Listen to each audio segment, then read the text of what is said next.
Partai Sira dengan nomor urut terakhir juga pendaftaran terakhir maupun waktunya mepet.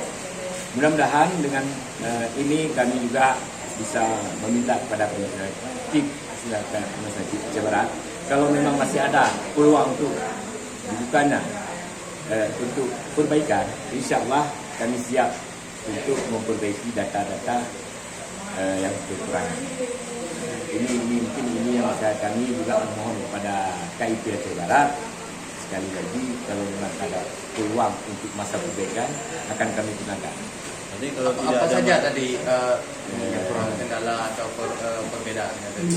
Ada perbedaannya, ada yang tidak ditandatangani, ada beberapa hal lah yang kurang valid gitu.